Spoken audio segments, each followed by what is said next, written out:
नमस्कार विद्यार्थी मित्रांनो आणि पालकांनो, आजचा हा व्हिडिओ खूपच सिरियस आहे। खूप गंभीर विषयाबद्दल मी तुमच्याशी बोलणार आहे। त्याआधी काही मैसेजेस बघा। सर मैं फेल हो जाऊंगी, आज के पेपर रॉन्ग आया था, ऑप्शंस मिसमैच थे, अराउंड 20 to 25 क्वेश्चंस के आगे क्या होगा सर। खालचा मैसेज बघा। Respected sir, in today's exam for many questions options were wrong. For example in question equation is asked but in options angles are given. ठीक है, नंतरचा बघा। सर बहुत बड़ा कांड हो गया, मैथ्स में 22 क्वेश्चन रॉन्ग थे, कुछ करो आप ही उम्मीद हो। नंतरचा बघा। सर आज का एग्जाम बहुत खराब गया, मैथ्स के 50% क्वेश्चन रॉन्ग आए थे, क्या री एग्जाम होगा सर? मैं क्वेश्चन भेज रहा हूं, आप खुद ही देख लीजिए। तर अशा पद्धतीचे मला कालपासून खूप मेसेजेस येत आहेत बाळांनो। ठीक आहे, आणि हा विषय खूपच गंभीर आहे। का आता तुमची री एग्जाम होणार आहे का तुम्हाला बोनस मार्क्स भेटतील? आणि जे बाकीचे विद्यार्थी आहेत ज्यांनी पहिले शिफ्ट मध्ये एग्जाम दिली, ठीक आहे, 22, 23, 21, 20 या शिफ्ट्स मध्ये एग्जाम दिली, त्यांना पण नुकसान होईल का या गोष्टीचं? त्याविषयी मी बोलणार आहे।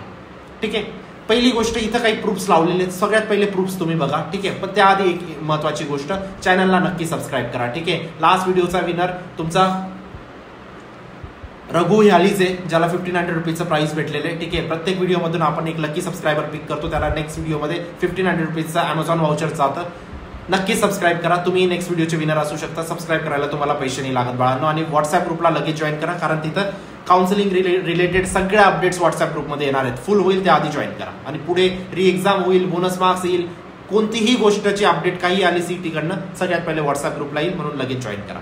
बघा आता झाले काय, 27 फेब्रुवारीच्या शिफ्टमध्ये काय झाले, 22 क्वेश्चनचे ऑप्शन्स तुमचे रॉंग होते। 22 प्रश्नांमध्ये काही प्रश्नांचे ऑप्शन्स तुमचे मिसमॅच झालेले होते, म्हणजे या प्रश्नाचा ऑप्शन त्या प्रश्नाला, त्या प्रश्नाचा ऑप्शन या प्रश्नाला, आणि बऱ्याच क्वेश्चनचे ऑप्शन वेगळे होते, म्हणजे जे मिसमॅच सुद्धा नव्हते झाले, ते वेगळेच होते डायरेक्ट। ठीक आहे, जर मिसमॅच झाले असतील तर आपण टेक्निकल इश्यू समजू शकतो, है ना, पण जर ऑप्शनच वेगळे होते प्रश्नांचे तर तो टेक्निकल इश्यू नाही, तो मॅन्युअल इश्यू आहे, तो सीईटी ऑफिशियलचा इश्यू आहे, आणि याविषयी आपल्याला बोलावं लागेल। मुलांचा भविष्याचा प्रश्न आहे। ठीक आहे, या गोष्टींबद्दल मी बोलतो तुम्हाला। पहिले तुम्हाला सगळ्या गोष्टी दाखवतो झालं काय। ठीक आहे, 27 फेब्रुवारीला 22 प्रश्नांचे तुमचे प्रश्न चुकीचे आहेत। जर ऑप्शन चुकीचे आहेत तर प्रश्न पण चुकीचा आहे, कारण एक पूर्ण प्रश्न बनतो तुमचे प्रश्न आणि ऑप्शनसह। जर ऑप्शन चुकीचे आहेत किंवा मिसमॅच झाले आहेत म्हणजे तुमचा प्रश्न इनकरेक्ट आहे, ही गोष्ट समजावी लागेल, है ना। तर असे 22 प्रश्न निघाले। आता प्रूफ्स दाखवतो मी तुम्हाला। हा प्रश्न बघा रे बाळांनो, काय विचारलंय त्या प्रश्नामध्ये, इक्वेशन ऑफ कॉमन टँजंट, टँजंटचं तुम्हाला इक्वेशन विचारले, पुढचं 16 मी वाचतच नाही, पण इक्वेशन ऑफ टँजंट विचारले। इक्वेशन म्हणजे काय असतं रे बाळांनो, ax + by + c, त्याच्यामध्ये कॉन्स्टंट असतात, व्हेरिएबल असतात, आणि यांनी ऑप्शन बघा काय दिलेले आहेत, 4, 2, 1 हे कोऑर्डिनेट्स देऊन ठेवलेले आहेत। कोणत्या दुसऱ्या प्रश्नाचे ऑप्शन्स देऊन ठेवलेले आहेत, कोऑर्डिनेट्स देऊन ठेवलेले। तर याच्यात विचार करा, मुलाने किती टाइम स्पेंड केला असेल, की त्याचं काय चुकतंय प्रश्न वाचण्यामध्ये, आणि त्या प्रश्न वाचण्यामध्ये त्याने किती प्रश्न सोडले असतील, हा पण विचार करा। जर त्याला माहित असलं की हा प्रश्न चुकीचा आहे, त्या जागेवर त्याने दुसरे प्रश्न सॉल्व्ह केले असतील जे त्याचे स्किप झाले असतील शेवटी, पण नाही, मुलगा 4 वेळा प्रश्न वाचत असेल की माझं काही चुकतंय का, एवढे 22 प्रश्न कसं काय चुकीचे असू शकतात, याच्यामध्ये किती टाइम स्पेंड केला असेल मुलाने, हा विचार करा तुम्ही। फक्त प्रश्न 22 प्रश्नांचा नाहीये, प्रश्न इंटायर पेपरचा आहे। हा एक प्रश्न नाही बाळांनो, तुम्हाला वाटत असेल सर तुम्ही एक प्रश्न घेऊन आले। दुसरा प्रश्न बघा, याच्यामध्ये काय विचारलंय, the angle between the tangent, बाकीचा प्रश्न सुराळ आहे बाळांनो। अँगल बिटवीन द टँजंट म्हणजे ऑप्शन्स मध्ये काय पाहिजे, डिग्री पाहिजे, ही गोष्ट तर समजते तुम्हाला। ऑप्शन्स काय दिलेले बघा, 0.852, मे बी डिग्रीचं रेडियन मध्ये केलं असेल, रेडियनचं आर, तुम्ही रेडियनचं येतं द्या, युनिट तर द्या, रेडियन मध्ये नाहीच केलंय त्यांनी, पण ऑप्शन्स चुकीचे डायरेक्ट। हा एक प्रश्न नाही। पुढचा प्रश्न बघा, डिग्री विचारली तुम्हाला, डिग्री अँड ऑर्डर विचारली, तिथे इक्वेशन देऊन ठेवलेले आहेत। आता मग हे इक्वेशन कोणत्या तरी दुसऱ्या प्रश्नाचे असतील, तुम्ही हा विचार करा। फक्त प्रश्न चुकीचे नाहीत बाळांनो, या प्रश्नांमध्ये तुम्ही जो टाइम दिलेला आहे, जो टाइम इन्व्हेस्ट केलेला आहे, तेवढा टाइम तुम्ही चांगल्या प्रश्नांमध्ये देऊन ते प्रश्न सॉल्व्ह झाले असते तुमच्याकडे। हा इश्यू आहे मोठा, आणि हा 22 प्रश्न म्हणजे 44 मार्क। 44 मार्क छोटी गोष्ट नाहीये। 1-2 प्रश्न झाले असते ना, आपण सोडून दिला असं, काही टेक्निकल इश्यू होतो, मॅन्युअल इश्यू होतो, चुकी माणसाकडूनच होते, पण 22 प्रश्न, ठीक आहे, काही एक्झाम्पल तुम्ही बघू शकता, हे चुकलेले होते। ठीक आहे, तर आता पुढे काय, याच्यानंतर काय, एक गोष्ट सांगायची विसरून जाईल मी, काउन्सिलिंग बॅच लॉन्च करतोय आम्ही लवकरात लवकर, ज्याच्यामध्ये तुम्हाला एक पर्सनल काउन्सिलर सुद्धा भेटेल, जो तुम्हाला पूर्ण स्टार्टिंग पासून एंड पर्यंत ऍडमिशन प्रोसेस पर्यंत तुमच्या सोबत असेल. Cap round, option form filling, सगळ्या गोष्टी तो तुम्हाला सांगेल कसं काय करायचं. आणि कमी पर्सेंटेज तरी असते तरी एका बेस्ट कॉलेजमध्ये जाणार या गोष्टीची मी खात्री देतो त्या पर्सेंटेजच्या अनुसार, कारण अशा पद्धतीने कॉलेज लिस्ट बनवू. तर तुम्ही एक्साइटेड आहेत कॉलेज काउन्सिलिंगसाठी, लवकरच आपण बॅच लॉन्च करणार आहे. कॉमेंट सेक्शनमध्ये प्रत्येक विद्यार्थी लिहिल एक्साइटेड, काउन्सिलिंग बॅचसाठी एक्साइटेड आहे किंवा काउन्सिलिंग बॅच काही ना काही कॉमेंट करेल. ठीक आहे. याच्यात लॉस कोणाचा आहे? आता लॉस दोघांचा आहे.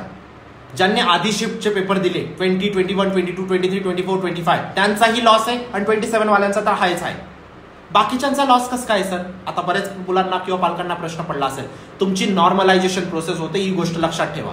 ठीक आहे. नॉर्मलायझेशन प्रोसेस म्हणजे तुमची शिफ्टची डिफिकल्टी लेवल काढली जाते आणि शिफ्टची डिफिकल्टी लेवल कशी काढली जाते? दुसऱ्या शिफ्टला कम्पेअर करून. जर मी तुम्हाला सांगितलं हा मुलगा उंचीने मोठा आहे आणि हा मुलगा उंचीने छोटा आहे, तर मी कसं काय काढलं मोठा छोटा?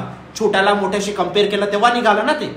तशीच तुमची डिफिकल्टी लेवल निघते की ही शिफ्ट डिफिकल्ट होती, ही शिफ्ट इझी होती. केव्हा निघते? जेव्हा दोघं शिफ्टला कम्पेअर करतात. आता या शिफ्टला काय कम्पेअर करणार बरं सांगा तुम्ही? याच्यामध्ये जर यांना बोनस मार्क दिले तर तुमचं लॉस आहे, फुकटाचे मार्क भेटतील. आणि री एक्झाम झाली तर गव्हर्नमेंटचा लॉस आहे आणि स्टुडंटचाही लॉस आहे. ही गोष्ट समजली तुम्हाला? आता स्टुडंट नसतात मेंटल स्टेटमध्ये परत परत परत परत एक्झाम देण्याचे बाळांनो. त्यांनी पूर्ण वर्षापासून ते एक दिवसासाठी वेट करतात आणि तो एक दिवस जर खराब झाला ना, तो माइंडसेट परत बिल्ड होत नाही त्यांचा. ठीक आहे. पुढे बघा. आता याच्यानंतर काय? याच्यानंतर दोन गोष्टी आहेत. एक तर बोनस मार्क्स भेटतील, एक तर री एक्झाम होईल.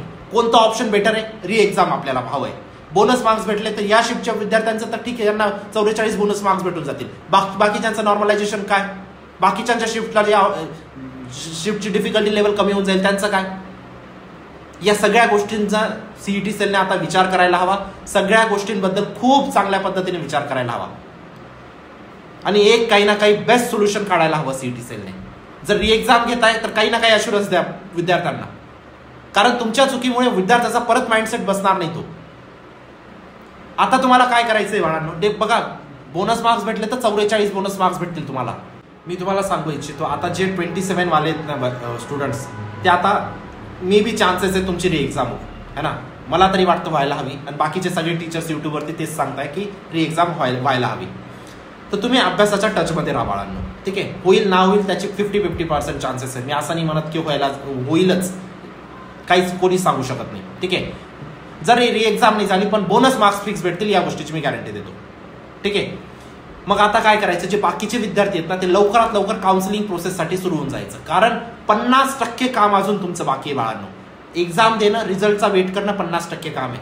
50% काम असतं तुमचं प्रॉपर कॉलेज लिस्ट बनवणं. असे काही विद्यार्थी होते लास्ट इयर, मागच्या 6 वर्षापासून आपण काउन्सिलिंग करतोय, कारण मागच्या काही वर्षात आपण अशा विद्यार्थ्यांना बघितलं ज्यांचे खूप कमी पर्सेंटाईल होते ना, आज ते महाराष्ट्राच्या बेस्ट कॉलेजेसमध्ये शिकताय. का? व्यवस्थित काउन्सिलिंग करून घेतली, व्यवस्थित कॉलेज लिस्ट बनवून घेतली काउन्सिलरकडून. पर्सनल काउन्सिलर मी तुम्हाला देणार आहे बाळांनो. लवकरच आपण बॅच लॉन्च करणार आहेत. सगळ्या गोष्टी मी सांगेन डिस्क्रिप्शन बॉक्समध्ये, कॉमेंट सेक्शनमध्ये नक्कीच सांगा मला की तुम्हाला पाहिजे लवकरात लवकर बॅच. पण आता तुम्हाला काय करायचंय? प्रायोरिटी सगळ्या विद्यार्थ्यांनी, 27 वालेच नाही, सगळ्यांनी तुम्हाला सीईटी सेलला मेल करायचा आहे. तुमचं नाव, तुमचं रोल नंबर आणि हे प्रश्न चुकीचे होते, 22 प्रश्न चुकीचे होते किंवा 20 प्रश्न चुकीचे होते आणि आम्हाला री एक्झाम हवी आहे, हा मेल तुम्हाला सीईटी सेलला करायचा आहे. जेव्हा 1000 मेल्स पडतील आपोआप सीईटी सेल याच्यावरती ऍक्शन घेईल. आणि आपल्याला ऍक्शन हवी आहे बाळांनो. एक तर री एक्झाम हवी आहे, एक तर आपल्याला bonus marks with proper guidelines. ठीक आहे. With proper normalisation. गोष्ट समजते? नक्कीच चॅनलला तुम्ही सबस्क्राईब केला असेल. खूप काही येणार आहे आता. ठीक आहे. आता तर सुरुवात झाली आहे तुमची सीईटी ऍडमिशन प्रोसेसची. नेक्स्ट 3 महिने खूप काही गोष्टी येणार आहेत. नक्कीच चॅनलला सबस्क्राईब करा. ठीक आहे. आणि या री एक्झाम किंवा बोनस मार्क्स, आन्सर शीट, प्रत्येक टॉपिकवरती सेपरेट व्हिडिओ येतील. नक्कीच चॅनलला सबस्क्राईब करा. भेटतो मी तुम्हाला नंतरच्या व्हिडिओमध्ये. तोपर्यंत bye, take care, thank you. WhatsApp ग्रुपला नक्कीच जॉईन करा बाळांनो. ठीक आहे.